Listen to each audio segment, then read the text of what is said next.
মিয়ারা শুনছো না কি খবর? কি খবর? আরে দেশে বলে রাসেল ভাইপারের উত্তরটি বাইরে গেছে, এলাকার মধ্যেও বলে রাসেল ভাইপার ঢুকে গেছে। এলাকার মানুষ তো আতঙ্কে আছে। আমি তো রাইতে ঘুমার ভাই না, ঘুমাইলেই মনে হয় আমার সাথে রাসেল ভাইপার হুয়ে হয়েছে। এই বইটা আমি 3-4 দিন ধরে আঁকতে যাইতে পারতেছি না।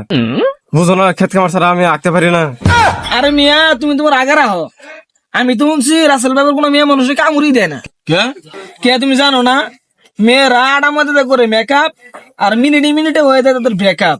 এই জন্য রাসেল ভাইয়েরা মেয়েদের থেকে ভয় পায়। তাইলে এখনো ভাই উপায় এখন একটাই আছে, এলাকায় সাপুরে আনতে হবো। আরে মিয়া, সাপুর আনলে হবো না।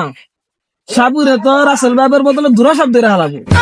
তারপরে ভালো হবো আপনারা বেয়ার গেল ছেড়ে নেন।